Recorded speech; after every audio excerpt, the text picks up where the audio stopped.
The purpose of this short guide is to present how to write the Introduction to Philosophy paper. Now, the reading for the paper is taken from the Apology, but it's not the entire Apology.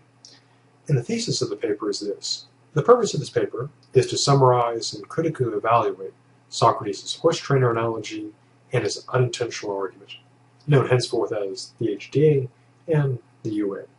The issue to be addressed is this. Do Socrates' two arguments refute the corruption charges against him? Now, when writing the paper, you want to use the paper guide, which is much more detailed than this PowerPoint presentation. But when writing it, keep in mind the following. First, be sure to label the four sections, namely the introduction, summary, argument, and conclusion. And the reason why is so when I grade it, I know which parts are which in your paper. And as we'll see, each of the sections has its own particular objectives and its own particular points. So that's one thing you definitely want to keep in mind. Now, turning to the paper itself, the first part of the paper is the introduction. The introduction is worth 5 points out of the 100 for the paper. It should be 125 words, basically a half a page or less, and should contain the following 5 points. And it's graded based on, are the 5 points present or are they not? The first thing is the thesis, and you can copy that directly from the paper guide. The second is the summary statement, where you'll state what you're going to do in the summary, which is basically to summarize those key parts of the apology. Second, your argument statement is where you state briefly what arguments of your own you're going to present. And finally, for the fifth and final point, you present some minimal background. Now in the paper guide, I've included examples of all of these, but when doing the introduction, just make sure to clearly have those 5 points. And they can be done, in a sentence or less a piece. Now, a big chunk of the paper is the summary. It's worth 45 points out of the 100, so you want to spend an appropriate amount of time working on it. The objective is this, to summarize the text clearly, concisely, accurately, and in your own words. And when the summary is graded, it's graded on those standards. Is it clear? Is it concise? Is it accurate? And most importantly, to avoid, say, issues of plagiarism, is it in your own words? Now, I've included in the notes, as well as the paper guide, a detailed outline of what's going on in this part of the apology. And again, you only have to summarize this particular part of the apology, not the whole thing. Now, the first thing to include are the charges against Socrates. We'll only be addressing, the first one of these, but it begins with 2 charges. One is that Socrates is accused by Miletus of being a doer of evil who corrupts the youth. He's also accused of not believing in the gods of the state, but having his own divinities. But for the purpose of the paper, our focus will be on the corruption of the youth. Now, after being charged with this, Socrates intends to sort of turn the tables on Miletus. What he says, basically, is that he, Socrates, is going to prove that Miletus is a doer of evil, that Miletus is pretending to be earnest, and that Miletus is merely eager to bring men to trial. That he doesn't really care about the youth. Now, he engages in his famous Socratic method of questioning. And he questions Miletus in the following way. He says, Miletus claims to think a great deal about the youth. So he asks Miletus to tell the judges who improves the youth. And he goes through a series of questions. The end result being is that Miletus claims that every Athenian, everyone in the city, except Socrates, who is the sole lone corrupter, improves the youth. Now, in response to this, Socrates presents his horse trainer analogy, or HTA to be short. He gets Miletus to admit that only one person is able to do the horses good, namely the trainer, someone who has knowledge about horses. Other people, if they have something to do with the horses, are likely to injure them, presumably because they lack knowledge. And Socrates makes the analogy here, namely, this is true of horses and any other animals, including, by analogy, the youth. And he notes that the youth would be happy if they had but one corrupter and everyone else improving them.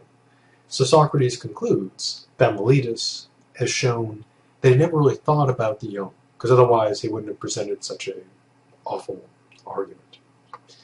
Now, the next argument Socrates presents in response to the corruption charge is this, that the unintentional argument. Now, he gets Meletus to agree, by going through a series of questions, to accept the following points. First, it is better to live among good citizens than bad. Why? Well, the good do the neighbors good, the evil do them evil. And no one would rather be injured than benefited. And so, since no one likes to be injured, then here's what Socrates builds from that. Now, Meletus has accused Socrates of corrupting the youth, and Socrates gets him to modify the charge again, namely that the charge is not just corruption of the youth, but intentional corruption of the youth. Now, Meletus has admitted that the good do good and the evil do evil, and Socrates knows that if he corrupts someone he has to live with, he is likely to be harmed himself. So, given that no one wants to be harmed, Socrates presents Meletus with two options. Either Socrates does not corrupt the youth at all, or if he does corrupt them, he corrupts them unintentionally. So either way, Meletus, he claims, is lying. Now, if his offense is unintentional, he claims that Meletus should have taken him aside and corrected him. But Meletus's approach shows that Meletus, according to Socrates, had no care about this matter. So in your summary, you'd want to be sure to include all of those points. Now, the third part of the paper is the argument section. It's worth 45 points. Now, the beginning is pretty straightforward. This looks like a lot of stuff here, but it's actually very straightforward. You need to begin by giving you a position statement. And there are, as you can see, essentially 6 issues, 6 questions to be answered. Now, this will seem a lot, but you can do this very quickly. The first issue is this. Does the horse trainer analogy succeed as an analogy? And the answer is yes or no. The second is, does the horse trainer refute the original charge? And the original charge is that Socrates corrupted the youth. And the answer is, of course, yes or no. The third is, does the horse trainer analogy refute the modified charge? The modified charge in this case is that Socrates is not just a corrupter, but is the sole, single corrupter in the whole city. And of course, the position on this would be, yes, it does, or no, it does not. Now, the same thing is done with the unintentional argument. First, does it succeed as an argument? Secondly, does it refute the original charge that Socrates corrupted the youth? And then finally, does it refute the modified charge? In this case, the modified charge is that Socrates is an intentional corrupter. Now, here are some hints and guides to addressing those issues. Now, in regards to the first part, assessing the horse trainer analogy, it's an analogy. So it's assessed in terms of being an analogy. Now, although Socrates doesn't present the formal form of an argument by analogy, here is how they work more formally. The first premise is always claiming that one thing one is talking about, let's call it X, has particular properties P, Q, and R, wherever those might be. Premise 2 is that the second thing we're talking about, we'll call it Y, has the same properties, or similar properties, P, Q, and R. In the third premise, it's established that X, the thing we're talking about, has property Z as well, the property we're concerned with. And then it's concluded that Y is property Z as well. Now, in Socrates' argument, he essentially is claiming that in the case of horses, it is the one, or at least the few, the horse trainer, who benefits them because of the qualities of the horse. And Socrates essentially saying is that the youth are like the horses, therefore the same. Namely, there's one or few that benefit them, and many that harm them, should hold true for the youth as well. So, argument by analogy. Now, assessing this analogy, what are the standards to be used to do so? Well, here are the standards. The first is the number of properties the two things, in this case, the youth and the horses, the two scenarios, the training of the youth, the training of the horses, have in common. The more they have in common, obviously the better. Secondly, are the relevance of the shared properties to property Z. In other words, in this case, the question is, how alike are the youth and the horses in regards to the matter of training? The more alike they are, the stronger, the better the argument. The more different they are, the worse the argument. The final thing is to consider, of course, whether the two things have relevant dissimilarities. In other words, are there things that break the analogy? Now, boiling this all down to sort of an overall approach, the question is basically this. Are the youth and the horses, or is the training of the youth and the training of the horses enough alike so that what is supposedly true of the horses holds true of the youth? If they are enough alike, then the analogy works. If they're not enough alike, the analogy fails. So, if you show that the analogy works by applying the standards, that's a strong analogy, you would say the argument is successful as an argument. If you contend that the argument doesn't succeed as an analogy, that it's weak, that the two things, the horses and the youth, are not enough alike, then you draw the conclusion that the analogy does not succeed as an argument. Now, once that's been established, the next thing to turn to is, does the horse trainer analogy respond to the charge? And this is actually pretty easy to do. Now, if you think the argument fails, what you basically do is say, well, it doesn't refute the original charge, namely that Socrates corrupted the youth, because a failed argument cannot refute a charge. Likewise for the modified charge. If you've shown that the analogy fails, you essentially write that the claim that Socrates refuted the charge that he so corrupted the youth would, of course, fail because the argument failed, and a failed argument cannot support its conclusion. Now, what do you think the analogy actually does work as an analogy?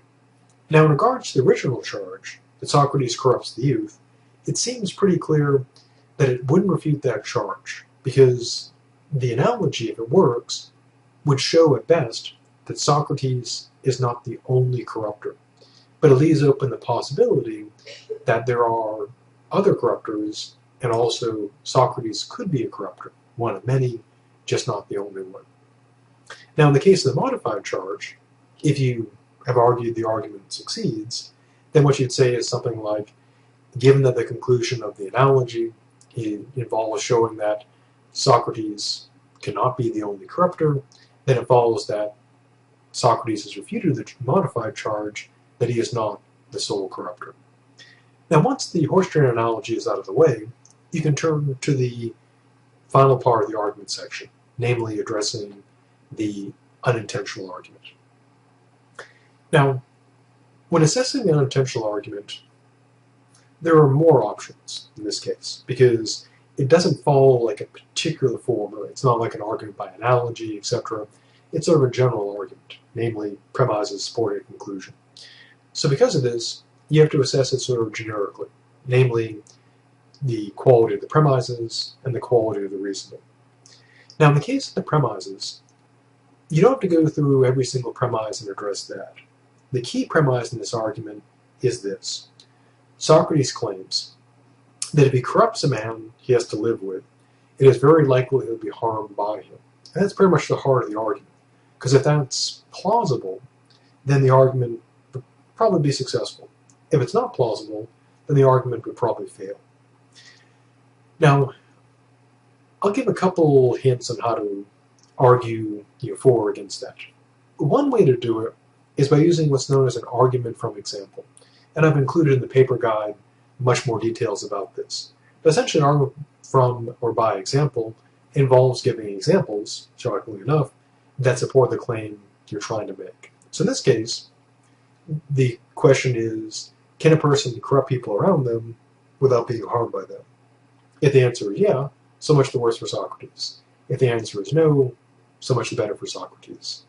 Now, one way to do this is to use historical examples that either support it or refute it. So, for example, if you want to support Socrates, you'd find examples, real examples, not like made-up examples, in which someone corrupts people around them, and they are in turn harmed by them. And, of course, the more examples, the better. If you want to argue against this, what you do is you'd find real examples, and the more the better, of people corrupting those around them and then not being harmed by them. And essentially, that would be the objective of assessing that key premise. Now, a second way to do it is to do an argument by analogy. For example, if you want to argue that if Socrates corrupts the youth, they probably harm him, you may make an analogy to, say, training a dog. If a person turns their dog into, a cruel and vicious canine killing machine, then you might argue by analogy, just as the dog is likely to turn on them, being a cruel canine killing machine, then if Socrates corrupts the youth, they're likely to turn on him, having become cruel and evil. So therefore, by analogy, Socrates would be correct. Or you could try an alternative analogy. Think, for example, of people who train their dogs to attack others. You fight other dogs, attack other people, and their dog may never attack them. It may be well trained so that it is a canine killer, but it's only a canine killer towards other people. So the dog is corrupted into a canine killing machine, but it never turns on its owner. And so you could argue that by analogy, Socrates perhaps turned the youth into philosophical killing machines, but they would not go after Socrates. Now, the next thing to consider is the quality of the reasoning. Namely, do the premises support the conclusion? And if you believe the argument is a good one, you want to give reasons as to why the reasoning is good. If you believe the argument is weak or problematic, you'd want to give reasons as to why that's the case. So the overall assessment is to assess the key premise, in this case the one about corrupting and being harmed, and the overall reasoning.